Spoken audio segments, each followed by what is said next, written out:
Earlier this month, one of the VC firms that we work with pretty closely asked that we present to a bunch of their portfolio companies. And one of the topics that they wanted to make sure that we addressed was the impact of attrition in 2024. Reason being, they have a much more positive outlook for what this year is going to bring. And the assumption is that that's going to cause an uptick in attrition. And specific for the sales development function, if that's not built into the plan, there could be a pretty significant gap in total produced pipeline over the course of the year if that's not factored in early enough. And they wanted to also highlight some of the ways that we could mitigate that risk. And so what you're looking at here that we'll build back to is what the impact is at different levels of attrition, hiring, and ramping time. And so first we want to outline really what's causing some of this change in outlook for 2024. So the first piece to talk about is there's a wealth of data about attrition that is available from the US BLS, the Bureau of Labor Statistics. So there's not a perfect category for like the tech industry, but broadly the information category is what contains like the NAICS code 518, which 518 is like Snowflake, Salesforce, HubSpot. It's where tech, basically SaaS, lives. So if we look at that information category, what we see here are monthly quits data by rate. So a rate meaning a percentage. So this is the last 10 years. You can see it's noisy. Quits go up, quits go down. The things to note is like the higher the quit rate, the stronger the economy is for employees, for SDRs, for candidates. So that 15 to like the month before COVID period was very, very strong. High quit rates, high employee leverage in negotiating, things like that.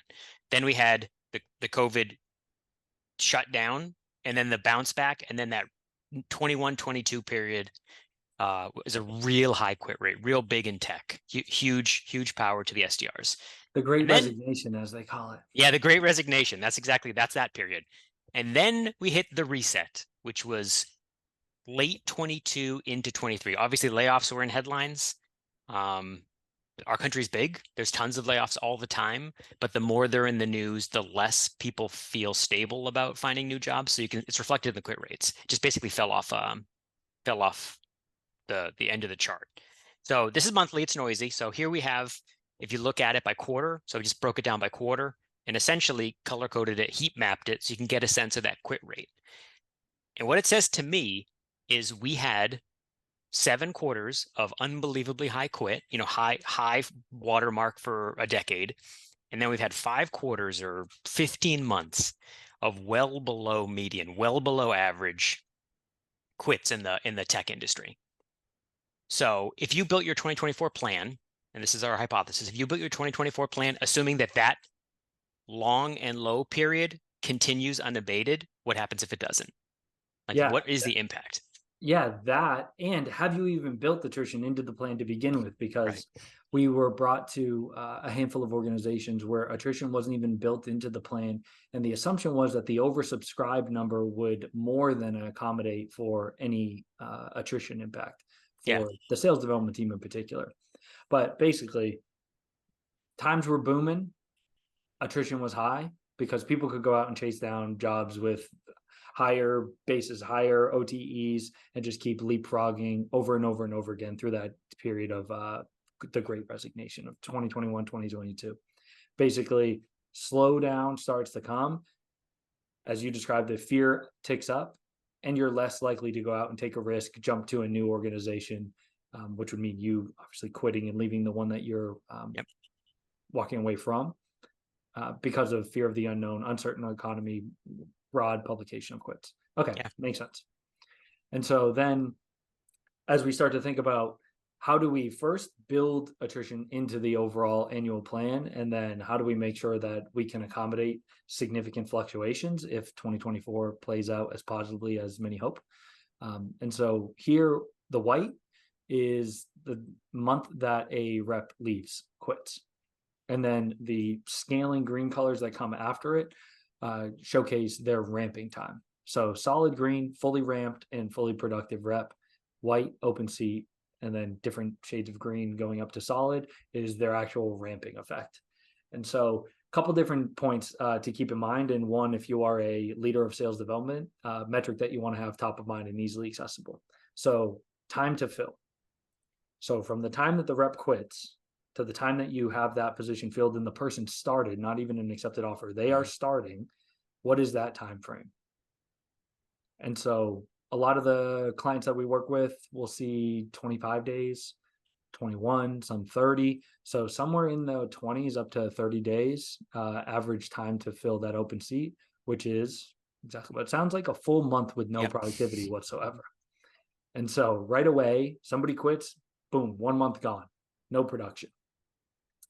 And then on the median time to ramp for an SDR is still sitting around 3.2 months. It's been 3 months for what? 10 years? Ever since 07, since we started. Yep. Okay. Yeah. So it's essentially always 3 months. And so you have those 3 months of ramp that come immediately after the new person gets hired. And so this is looking at a 10-person team, 4 people turnover over the course of, this calendar year. 40% attrition, which is like a decent 2023 result. Yeah, 40%, a very, very normal. And so then you can see the correlating that bottom row, what's the actual gap to plan with those 4 people turning over? You end the year with 8%. And if you oversubscribed 8% on, a $30 million number, great. Like you hit the budget plan. Yep. Your team missed, but you hit the budget plan. And so not great, but not the end of the world. Issue starts to come in as if that's not the way that it plays out. And so that anticipated 40% attrition ticks up to 50%. Which is just one seat, it's just one extra person resigning. Yeah. And on a 10-person team, extremely normal. You'd be like, okay, yeah, we're always going to turn over four heads. And then this year you do 5. And if those, some of that turnover happens earlier in the year, which it just did for one of our clients. Right. Yeah. Like you lost burnt 2 what if key you reps in January. What if you've burnt half your attrition budget 30 days in? Yeah. By mid-February, you've already turned over 2. Okay. Now what? And also, so that impact starts to become really, really large over the early stages of this year because of that time to fill, the ramp time, and then your sales cycle on the back half of it against the sales revenue number, which you're trying to work in service of, that starts to become really complicated. So that if you turn these people over early in the year, you could have a seat that essentially or effectively produces 0 revenue. So it gets increasingly complicated. And so back to the point of attrition uptick. So you were at 40%, you go up to 50%. And then what happens?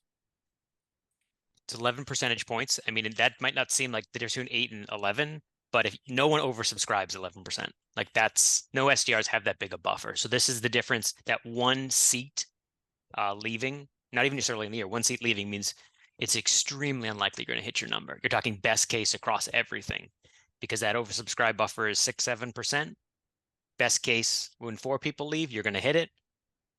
Median case, when 5 people leave, you're going to miss. You're going to miss your SDR number. Yeah, not good. And so really this comes down to a couple of different things. One, how do you analyze and understand what the impact is likely to be for your team? And so we built this handy dandy attrition impact calculator that will allow you to input your own numbers and understand what the actual percentage impact would be from a pipeline creation perspective for your team. Yep. So there's obviously there's a ton of variation between companies, but we tried to make it simple. So we have a constant, which we call the impact factor, which is just a number that we use in the calculations. Then your specific hire and ramp time. And again, it's not just ramp. It's like Kyle said, from when seat is empty to when seat is not empty plus ramp. That's your period of time in months. And then, so you multiply the first 2 and then multiply it by your annual attrition rate. So in this example, it's 46 or 0.46 times 4.2 months times our constant, our impact factor, 0.057, gives us an 11% in change attrition impact. That means if your number was, I can't do this math in my head, but if your number was 30 million, you're going to do 26.9 million. Like you're going to miss by the impact of that attrition is going to be 11%. Yeah. And really the way to think about that too is on that 10-person team and a $30 million number, that's $3 million in sourced pipeline per SDR per year.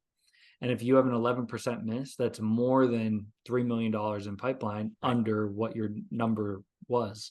Right. And so now you're talking about a full head, one full FTE in seat for an entire year, less production based off of this attrition, which starts to become really complicated if you want to ultimately achieve the number and do headcount modeling, not just for 24, but then all of a sudden you start thinking about being behind on 25. So really something that needs to be considered as quickly as possible to not fall too far off the budget and the subscribe number.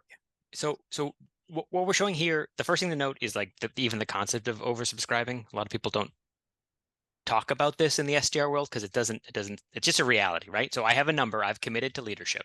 My SDR team is going to do 28.2 million. But then I have 10 reps. Rather than give them 2.82 million pipeline goal per rep, I will oversubscribe them to 3 million. So their quota or their number that I'm thinking of will be 3 million in pipeline source. So that's my overassignment. So that gray band is the difference between what I commit to and what I've subscribed my reps to. So 3 million times 10 reps. It's actually this way, sorry. So on paper, if no one ever leaves and no one ever misses their number, and then there's just random variation, we have those like 3 gray bands. Best case, what's reasonable, and then less than best case. And if I account, if everything stays the same as last year, my hiring ramp and attrition, everything stays the same, I'm going to hit in the best case, and I'm going to be very, very close in the median case. That's excellent. But what if we don't have 15 more months or 5 more quarters of low quits? What if reps can get SMBAE jobs? Like what if there's a whole backlog, a backlog of reps who in the good times, in the great resignation, would be SMBAEs right now that aren't? What if those positions pop open? So what if that means, if nothing else, they leave and it takes us 3 more weeks to hire and ramp? Because now we haven't hired in a while, like we haven't been in a competitive hiring situation. It takes us 21 more days. So that impact gets us further away from that band, because using our impact factor, that months of 4.2 now it goes to 4.95. So that will increase the impact. And then what if above the normal attrition, we go from 40% or 4 reps to just 5 percentage points more? So that's 0.45. Well, that puts us even further away from that green bar of where we want to land. So this is just like a way to think about, like, the goals are consistent, but each of those factors, the time to hire and ramp, and then the attrition rate, move us further or closer to that green bar of goal. Yeah. What do you do about it? And so a couple different areas to focus on. So number one, which not everyone has control over, so we won't spend a ton of time on it, but number one is make headcount decisions earlier before you miss the number. So in that second scenario we outlined, you churn 2 reps in January, you model out the impact of that churn over the course of 2024. You say, we're definitely going to miss. We're going to miss by a full headcount. Can we take a team that currently is budgeted for 10 seats and move it up to 11? How important is it to actually hit the pipeline objectives as opposed to the full budget objectives, right, with spend as a portion of that? Right. And like as leaders, like managing up, bad news early is much better than bad news late. Definitely. And you can get so creative with the headcount decision. So that's the first decision to be made, is whether or not you can afford to bring on an additional headcount earlier in the year. Now, most, I would probably say, can't make headcount decisions like that in year. And so other things that you can do is influence the other factors in the calculator. And so first one is time to fill.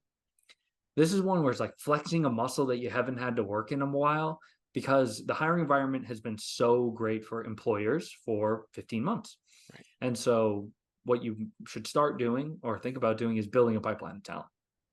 So we used to have to do it all the time, but time to start doing that again, which means a couple different ways. One, if you hire recent college grads, create relationships with the colleges, universities with sales programs, those that are local to you, wherever you have a pipeline of quality sales talent, so that you can be in front of the rush come graduation season, and you can have access to 30 to 50 people who have an appetite to enter into a sales role.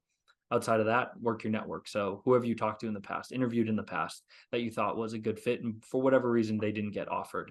With 6 months more of experience in this profession, are they a more appealing candidate or applicant?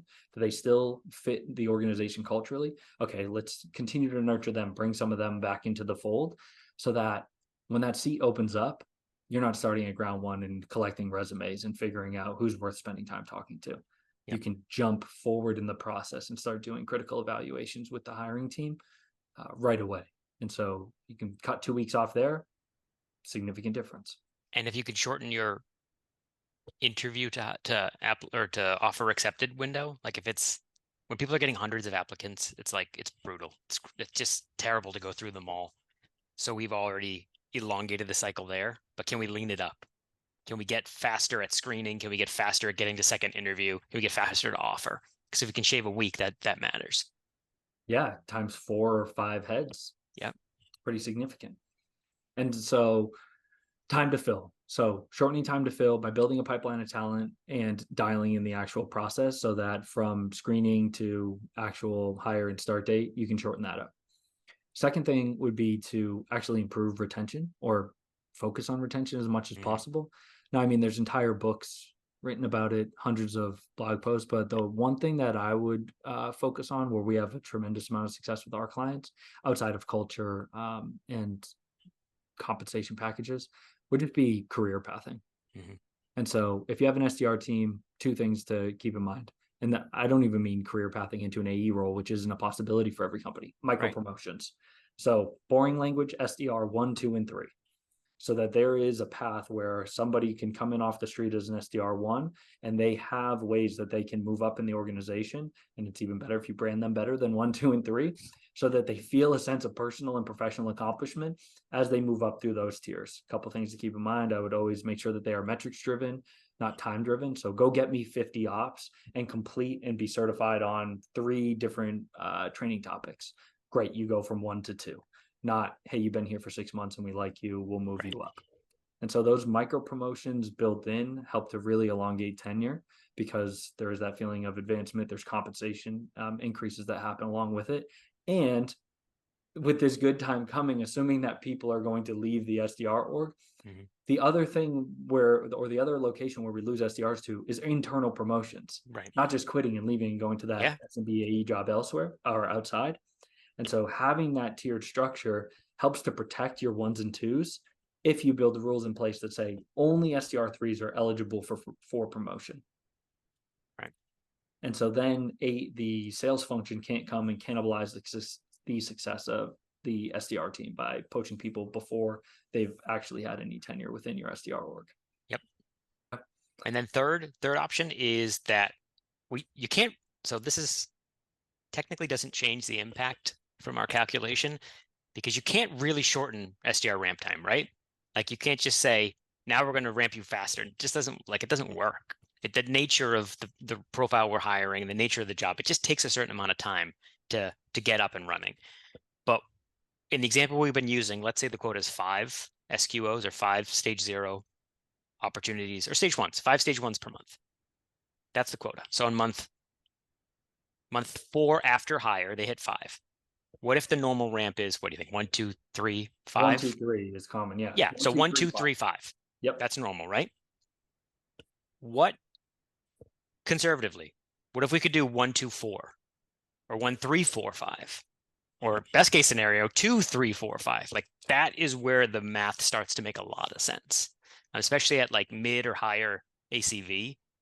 You can get 2 or 3 more stage 1s out of an SDR during their ramp period. It's huge for them. It's huge for the sales team, and it's huge for the SDR org as a whole. Yeah, so it's not about shortening the ramp time, like you said. That's extremely difficult, maybe impossible to do. It's improving productivity still in the ramping phase. So even if instead of it being 20% production, 40% production, massive jump up to 80, 100%, maybe it is 30, 65, 80. So you get more production earlier on. I think some of the ways that we've seen our clients do that successfully is not bury people in a month-long boot camp, especially for an SDR role. Like there's only so much book time you can do before you need to make a call and, get hung up on 3 times in a row. and realize what you don't know, become exposed on in a conversation, to then have an enhanced appreciation for everything that you were learning in a classroom style setting or within your LMS. Yep. And so I think tight, intensive onboarding, and then get them actually doing the job sooner and layer in additional trainings. Like, yes, that physically gets them doing the job sooner. So maybe you pick up an op or two earlier in their onboarding process, but also they just onboard faster because, like I said, enhanced appreciation for what it is that they're learning and consuming when they've actually been on the phones making calls and realizing what they don't know. Right. And a playbook that goes with it, like not just like a bunch of recorded calls. It's hard to know, like, why did that get said to this persona and why did it work? Like, it's easier if you have a playbook that like builds the steps of who are the personas, what do they care about, then what we say. Like, if I can see it and hear it, it's easier to replicate. Much. And it's a company owned process that says, run this play and get these results. Right. And so it's not just, hey, go make 100 calls and say what the person who sits next to you says. It's call these people this many times with this message. And if you do that with enough operational rigor, you will get these results. And that is true. And if you've hired the right people, that will be true for the business. And then as the tenure increases and you start thinking about live call execution, individual personalities and workflows start to come in the mix. But for that early on, it's like, it should be a machine that just produces activity and results based on a set process. Yeah, so 100%.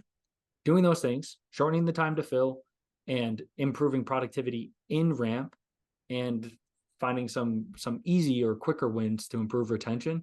That's how you can have this influence and not have that sneak up to an 11% productivity hit just because of attrition for this year.